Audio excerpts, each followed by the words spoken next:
प्रकृति के गोद में बसा एक सुंदर गांव था। उसमें कला नाम की बूढ़ी औरत अपने बहू और नाती के साथ रहती थी। बहू बहू किधर हो तुम? कब से तुम्हें आवाज दे रही हूँ। हाँ माँ जी, आई आई। अरे कलूटी, तुम क्यों आ गई मुंह उठा के? मैंने तुम्हें नहीं पुकारा, मैं तो स्वाति को बुला रही थी। आ गई मुंह उठा के, मुंह दिखाने सुबह सुबह। तभी वहाँ सुमन की बेटी तारा आ जाती है। ए देखो, दूसरी कलूटी आ गई। तुम दोनों मेरे नजरों के सामने मत आया करो, सारा दिन मेरा खराब जाता है। तुम्हारे चेहरे की तरह मेरा दिन भी कलौटा बन जाता है। नाम जो तारा है, किंतु आंखों के सिवा कुछ तारों की तरह चमकता भी नहीं है। बिल्कुल भी कलौटी माँ पर गई है। चलो यहाँ से, मेरे नजरों के सामने से दूर हो जाओ, मैंने नहीं तुम्हें बुलाया। इसी तरह कलावती हमेशा सुमन के रंग की वजह से सुमन को अपमानित करती थी और साथ में उसकी बेटी तारा को भी अपमानित करती थी। ये सब बातें सुनकर सुमन बहुत ही दुखी होती थी, किंतु वो अपनी सास को कभी कुछ नहीं कहती थी। माँ जी, आप मुझे आवाज दे रही थी क्या? मैंने सुना नहीं, मैं रूम में थी। हाँ स्वाति बहू, कब से तुम्हें मैं आवाज दे रही थी। मेरी आवाज सुनकर वो कोलोटी आ गई सामने मेरे। सारा दिन अब खराब जाएगा मेरा। मुझे बाजार जाना है, मेरे साथ चलो तुम भी। इसी तरह कला हमेशा कहीं बाहर जाना हो, कहीं घूमने जाना हो, मार्केट जाना हो तो हमेशा स्वाति बहू को ही साथ लेकर जाती थी। स्वाति की बेटी निशा भी हमेशा अपनी दादी और माँ की तरह तारा को नीचा दिखाती थी। एक दिन निशा अपने दोस्तों के साथ खेल रही होती है, तभी तारा वहाँ आ जाती है। आप क्या खेल रहे हो? मैं भी आपके साथ खेलना चाहती हूँ। क्या तुम मुझे तुम्हारे साथ खेल में शामिल करोगे क्या? अरे तारा करोटी, हम नहीं खेलेंगे तुम्हारे साथ। माँ कहती है कि काले लोगों से दोस्ती करके हम भी उनके जैसे काले हो जाते हैं। हम नहीं खेलेंगे तुम्हारे साथ। अरे तारा, तुमने सुना ना निशा ने क्या कहा? तुम बहुत ही काली हो, हम नहीं खेलेंगे तुम्हारे साथ। चली जाओ तुम यहाँ से, हमें खेलने दो। ऐसा कहकर निशा और उनके दोस्त एक साथ खेलने लगते हैं, किंतु ये सारी बातें सुनकर तारा बहुत दुखी हो जाती है। तारा घर आती है और घर में आकर माँ के सामने रोने लगती है। सुमन तारा को पूछती है, क्या हुआ बेटा, ऐसे क्यों रो रही हो? माँ, बाहर निशा अपने दोस्तों के साथ खेल रही थी। मैंने कहा मुझे भी साथ लो ना, हम सब मिलकर खेलेंगे, किंतु उसने मेरे साथ खेलने से मना कर दिया क्योंकि मेरा रंग काला है ना। और वो सब मुझ पर हंसने लगे, कहते हैं कि काले लोगों के साथ खेलने से उनका कलर भी मेरी तरह काला हो जाएगा। बेटा ठीक है, ऐसे रोते नहीं। ये सारे बातों पर ज्यादा ध्यान मत दो। भगवान ने हमें जैसा बनाया है वैसा ही हमें रहना चाहिए, उसी में हम कुछ नहीं कर सकते, किंतु हम पढ़ाई करके कुछ बनकर हम इन लोगों का मुंह बंद कर सकते हैं। इसलिए अच्छी पढ़ाई करो और अच्छा इंसान बनो। ऐसे ही कुछ दिन गुजरते जा रहे थे। एक दिन कला घर से बाहर कहीं जा रही होती है। रास्ते में केले की छिलके के ऊपर से उनका पैर फिसलकर वो गिर पड़ती है। अपनी दादी का आवाज सुनकर तारा वहाँ दौड़ी दौड़ी आती है और कला को उठाती है। दादी, आप कैसे गिरी? आपको लगी तो नहीं? दादी, आप आराम से उठी है। नहीं लगी मुझे, तुम्हारा मुंह देखकर ही घर से बाहर निकली थी, इसलिए मैं यहाँ गिरी। अपशकुन हो गया। कितनी बार कहा है मेरी नजरों के सामने तुम मत आया करो, फिर भी बार बार अपशकुन ही आ जाती हो तुम दोनों कलौटी। इसका तो चेहरा भी देखने का मन नहीं करता। ये सब निशा देख रही होती है, किंतु ना ही वो अपनी दादी को उठाने वहाँ आ जाती है। वही खड़ी रहकर बस देखती ही रहती है। एक दिन कला को कहीं बाहर जाना होता है। स्वाति बहू, मेरे भाई की बेटी की शादी तय हो गई है, परसों ही है। उसने हम सबको शादी में बुलाया है, हमें आज ही जाना होगा वहाँ। तुम जल्दी से तैयार हो जाओ, मैं भी तैयार होती हूँ। आज दोपहर को ही हम निकलते हैं। हाँ माँ जी ठीक है, मैं भी बैग पैक करती हूँ, शादी में बड़ा मजा आएगा। माँ जी, मामा जी ने तो हम सबको शादी में बुलाया है। मैं और तारा भी बहुत दिन हो गए बाहर नहीं गए हैं कहीं। क्या मैं भी इस बार आपके साथ शादी में आऊँ क्या? तुम और तुम्हारी बेटी शादी में हमारे साथ?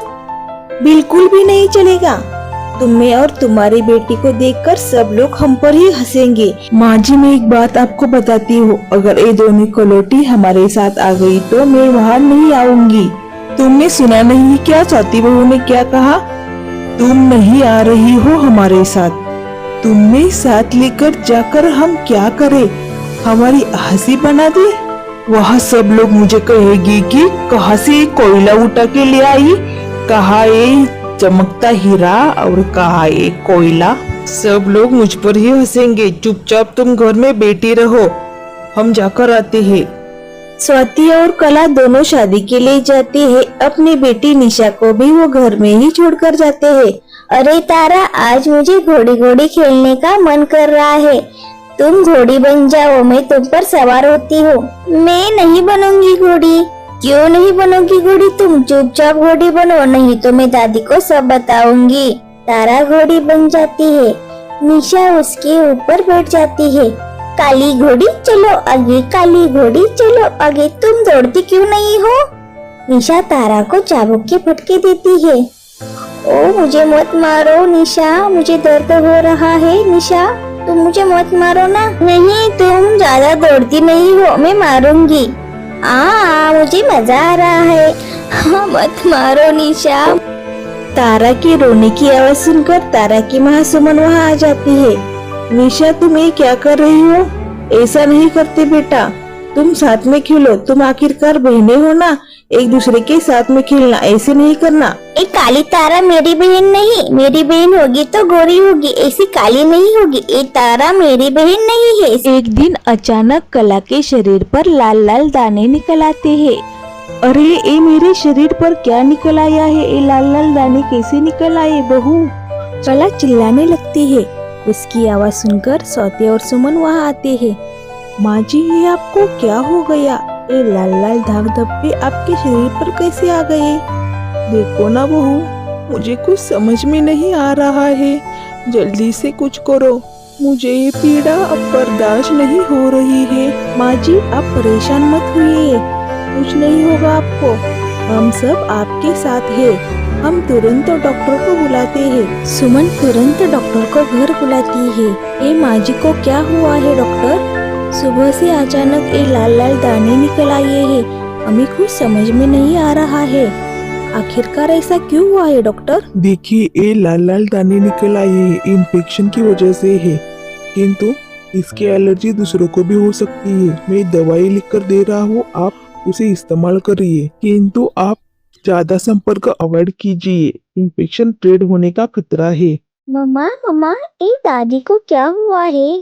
ये लाल लाल दाग धब्बे दादी के शरीर पर क्यों आ गए हैं? ये देखो निशा, मेरी बात कान खोलकर सुन लो।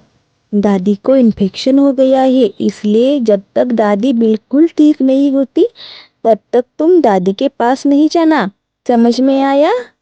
माँ, दादी को क्या हो गया है? अचानक ये लाल लाल दाग धब्बे दादी के शरीर पर क्यों आ गए हैं? बेटा, दादी को इन्फेक्शन हो गया है। इस समय हमें दादी की अच्छे से देखभाल करनी चाहिए। दादी को एलर्जी हो गई है। डॉक्टर बोल रही थी कि इनका इन्फेक्शन और स्प्रेड हो सकता है, किंतु हमारे सिवा दूसरा और कोई भी तो नहीं है दादी का, इसलिए हमें उनकी अच्छे से देखभाल करनी होगी। सुमन और तारा कला के पास आती है। अरे सुमन बहू, तुम यहाँ क्यों आई हो? डॉक्टर ने कहा है ना, तुम यहाँ मत आओ, चली जाओ यहाँ से। तुम दोनों को नहीं तो इन्फेक्शन हो जाएगा। नहीं माँ जी, आपको इस परेशानी में अकेला छोड़कर हम कहीं नहीं जाएंगे। आपको हो रही तकलीफ मैं समझ सकती हूँ, प्लीज आप हमें मत रोकिए। सुमन उस दिन से कला की अच्छे से देखभाल करती है। लाल दाने पर वो हर रोज मलहम लगाती है। सुमन कला की सेवा बड़े प्यार से और मन से करती थी।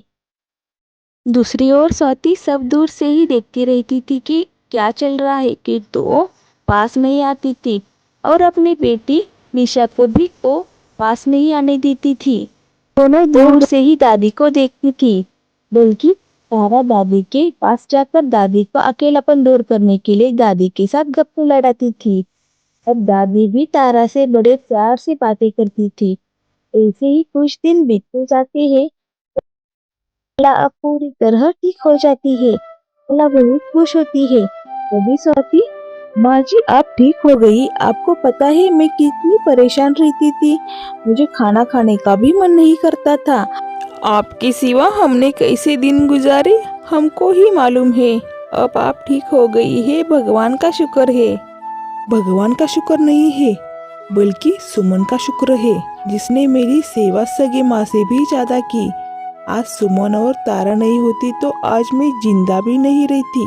मैंने हमेशा सुमन और तारा का तिरस्कार किया, किंतु उन दोनों ने हमेशा मेरे साथ अच्छा ही बर्ताव किया। तुमने मुझे बुरे वक्त में छोड़कर मेरा साथ नहीं दिया।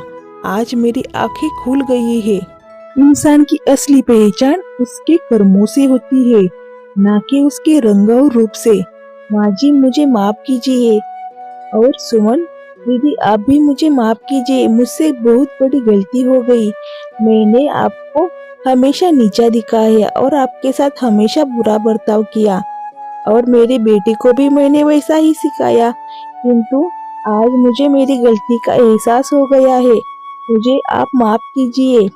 इसी तरह सुमन अब सबको माफ करती है और सारा परिवार एक साथ मिलजुल कर रहता है।